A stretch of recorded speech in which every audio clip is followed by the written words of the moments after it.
Without a doubt, many people look at the sequel trilogy like it's a disappointment. Hell, most people don't even recognize it as a canon trilogy of Star Wars. Am I going to defend it? No, I'm not going to do all that. But what I will do is make it at least bearable. I will be talking about each movie in depth, first beginning with how they represent the Force in the sequel trilogy. Then explain each character and add what they essentially fucked up on and how it could have worked. Then finally, I will be talking about the world they set the trilogy in because, oh man, what a clusterfuck. The movies in my eyes wasn't perfect and they got worse as it progressed, but it had potential in the beginning. The only issue is how the more you think about shit, the more things just don't make sense. I think the big thing of what makes the trilogy just shit is just how they represent the Force in the new trilogy. People would explain that the Force is just space magic, but George Lucas's point of view is that the Force uses the midichlorians as a medium to reach every living person around and vice versa. Living beings in the Force speaks and influences each other, with the midichlorians acting as a middleman to help do this. An example of this would be how we use mediators, lawyers, real estate agents to bridge a connection between two parties. Hell, the midichlorians are essentially a phone that's helping both living people and the Force communicate with each other. This is why those who are Force sensitive have high amounts of midichlorians in their body. As they are strong in the Force, you could say, that doesn't mean that they can actually use the Force. It takes a lot of training to wield the Force. This is why in The Phantom Menace, we don't see little Anakin using the Force like crazy. Instead, because he is strong in the Force, he has a strong intuition, enhanced perception, sensitivity to the Force, and for the most part, a strong will. The sequel trilogy fails in this as they essentially use the Force as if it is magic. Force bond, Force projection, Force heal, Force teleportation apparently, and even Force transfer. The abilities displayed by Luke I can see being doable, even Palpatine. However, Rey herself shouldn't be able to do any of these abilities, and it would have been even more impactful for her to just use the classic abilities we know. Ben, with his ability to freeze things in place and jump into the minds of people, is unique, but being stuck between the light and dark sides would have stunted him. Hell, he's unstable for a reason. Rey with her ability of psychometry could have been really unique, but they use it as a MacGuffin to help the story too much and they just use it too frequently. This makes it feel like a game where you're basically just going from A to B, being told what to do, or just having some bullshit happen to where you gotta go from point A, point B, leading them from MacGuffin to MacGuffin. Instead, this ability should have been used rarely, but used to show us the past. It would have been amazing to see the full event at Luke's temple if Rey went there and it was all played out in real time for her as a flashback. Instead of showing her where to go to MacGuffin, it would have been better for her to use it to get a better understanding of the events and people that surrounds her. Would have spared us a big ass info dump and bunch of bullshit flashbacks that really don't show us much, but just shows us enough to where we kind of understand. The sequel trilogy fails to show us how the Force works how we have always seen it. Much of it is used to be a deus ex machina for things to happen, which I feel like the Force should be an occasional guide at most in these movies. Onto the characters. Rey is looked on as a Mary Sue. I honestly agree with this, as she essentially has never lost. What this reminds me of is how a player character is in a single player game where they can just blow past a campaign while on easy mode. Never losing a fight and everything didn't really hold much weight to it, especially since the story could have been much better overall. It had potential. It had a lot of the tools that could have made it better, but they simply just didn't have a direction, and honestly, that's what a lot of Star Wars properties now just seem to suffer from. I'm pretty sure the whole sequel trilogy is done within a year. A goddamn year. The last two trilogies was weaved through years between them, and this one was done within a year? What the fuck? This means Rey was basically a no-name person with no training with the Force or, how to wield a lightsaber. She had some combat experience with a pole arm or some shit like that, but nothing with a real lightsaber. And she went from having basically no training with a lightsaber to being an inexperienced Jedi combatant within a year, when it took both Luke and Anakin years to be masters in both combat and the Force. The fact she beat Kylo, a skilled combatant in The Force Awakens, should tell you all you need to know. It would have been better if she did not display any Force abilities in the first movie. Hell, that she lost against Kylo in the first movie, but because the planet was basically just being teared apart because of how it's just being destroyed, then the whole fight was basically just interrupted. Instead, what should have happened is that they should have established her as a Force sensitive, who, due to her strong will to survive after being dropped on a sand planet with basically nothing, she has survival skills and instincts heightened by the Force. Let's say we extend the time period this war takes place. The movies will show us how quickly the First Order gained more power throughout the years, and Rey will be taught by Luke, if my ideas for him were in play, his answer to the growing darkness in the galaxy will be her, his greatest student. In the movies, especially the first one, her fighting style varied, and honestly to me not really clear what style she uses. In the previous movies, mainly the prequel trilogy, lightsaber battles weren't just a battle of ideologies, Sith vs Jedi, but also a battle of combat styles. Them not really developing this aspect shows how much they care for the series, and that is all I'll say about that. Finn was a character I had high hopes for. He had the most potential out of all the new characters. However, he was just there just to further the plot a little bit in lukewarm ways, and his character really didn't develop much, which was just sad as shit, honestly. The idea of Finn being Force sensitive was honestly a great one. Not just being pulled from one side of the Force to the other, he would actually experience both sides of the conflict in the real world. Being someone who grew up in the First Order, he was sick of it. Didn't like their goal, the way they did things. He wanted out.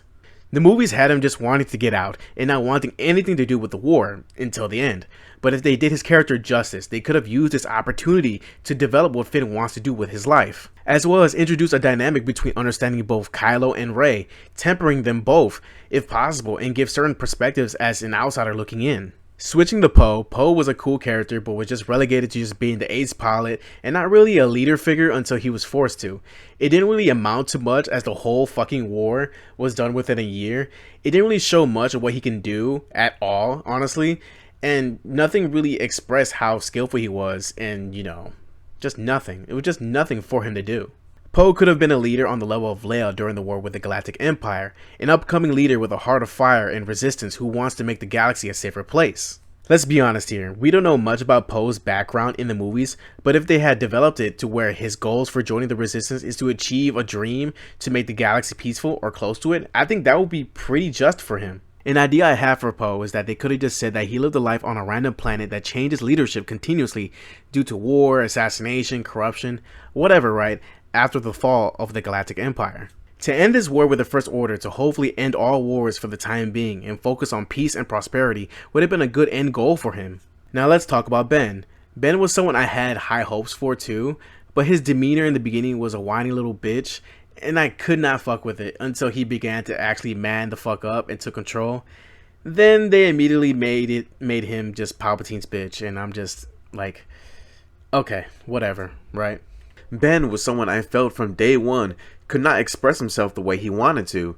Trained and guided in the way of the Jedi, he is a prime example of this way of teaching being a failure. This is why the Jedi way failed Anakin, but more directly fails Ben, shown to us here. The Jedi way was shown to us to be flawed, yet for some reason it is still followed religiously without tweaks by Luke. Ben as Kylo could have made him unstable, yes, but have him lash out as a child was honestly pathetic.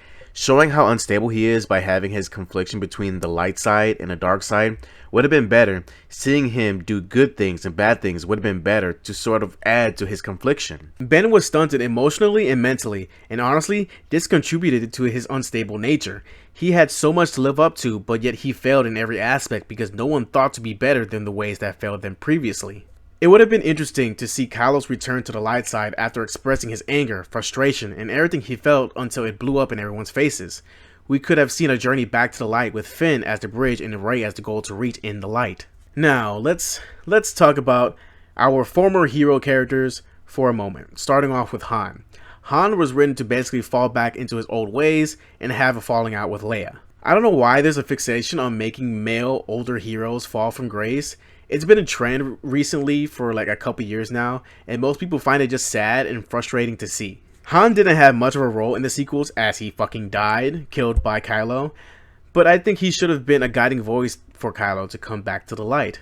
With Ben looking back fondly of memories of his father, hearing stories of his adventures with Uncle Luke and his mother, he would grow to want to live up to these names, Solo and Skywalker. Han should have been the person Kylo loved and cherished the most, his conscience, his moral compass, his true father figure. Lando was a character I liked, but he was a person who I thought to be the perfect side character.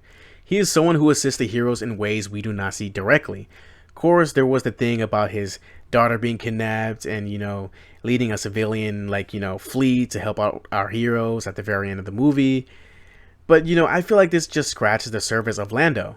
Lando was someone who encountered lots of wealth and status in his life, but after betraying someone he deemed as a friend, he joined the Resistance and he even became a general. Lando was someone I feel should have been an ambassador for the New Republic if led by Leia. His way with words, his status, wealth, and overall personality would have helped sow the seeds of trust and peace with other planets. Honestly, Chewie was just there, helping out and doing stuff. It would have been nice to see him just be a chieftain of his race and surprise us with his own little children. Or big children, since they're probably going to be tall as shit. I will now do both Leia and Luke together. I think the idea to have Leia be a Jedi Master and be the Master of Rey was a mistake. Both brother and sister followed paths that would take their lives in entirely different directions.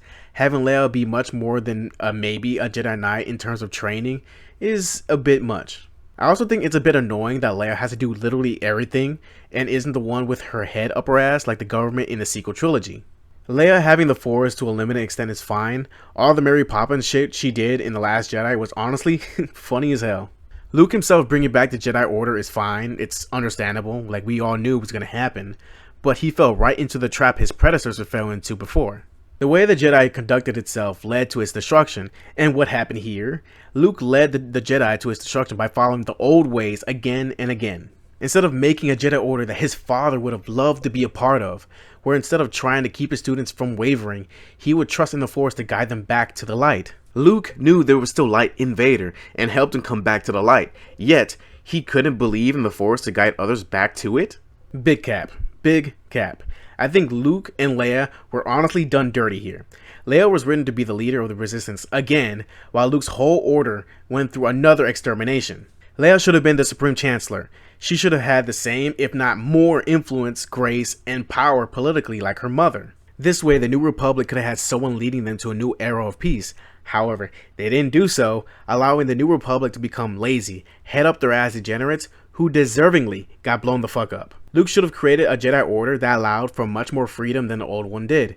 It was odd how every member of the New Order died like that, like there weren't any other Masters or Knights still around or on a mission somewhere else. So Luke and Ben are like the only survivors, I guess. That's kind of bullshit if you ask me. Luke giving life to the Jedi Order again and tweaking its rules to be much more trusting to each individual through the Force should have been the deal. If Luke saw a vision of Ben becoming evil, shouldn't have attempted to kill him, but trust in the Force to guide Ben back to the light. The First Order, essentially destroying both Leia's and Luke's life's work, and no one tried to stop them, was honestly just ass. It was just bullshit to me, and I just hated all of it. I hated everything about it. It just didn't sit right with me at all. Okay, we will now get to the universe of Star Wars and what is essentially going on. What is the status quo in the sequel trilogy in the beginning? Primarily, the New Republic have turned into a useless government that can barely run itself. They allowed a Force gathering up to just run around and do what they want, and just act like it doesn't concern them. Like, what the fuck? The world and the narrative was built to make sure the New Republic falls easily and quickly to bring attention to the Resistance, and it was just... I'm just looking at this like, are you fucking serious? Like, this is just terrible. It's just honestly just disgusting in my opinion. I think the First Order shouldn't have been able to do so much damage in the first place right off the bat. The fact it happened just bothers the shit out of me. In my opinion, if they wanted to set up the current status quo in the sequels, what I've added to each character should help, especially our older heroes. I think the First Order being so established and well built was a mistake. I think it would have been better if they were still gathering power, soldiers, technology, and everyone slowly sees this in their own way. Han with his connections would notice crime syndicates either disappearing or more organized than usual. Lando as an ambassador would notice a change in tone and energy from kings, queens, and rulers from a certain vicinity in the galaxy. Luke would feel a disturbance in the Force while he would be given notice of traveling Jedi Knights and Masters with their Padawans disappearing as well. Leia with her eyes and ears everywhere, along with Han and Lando, would use her resources to investigate what the hell is going on. This whole trilogy should have been a war to prevent a galaxy-wide war, like the Clone Wars, and prevent anything like the Galactic Empire to rise up again. But these things will never come to pass. But it's really nice to talk about, honestly. It's really nice to theorize and talk to you guys about. These are my ideas for the sequel trilogy. Next video will probably be about the actual story itself. It'll probably be part 2 to this one. Probably add in some ideas to better the plot as I continue. Thank you all for watching, and be healthy mentally, emotionally, and physically. See you guys next time.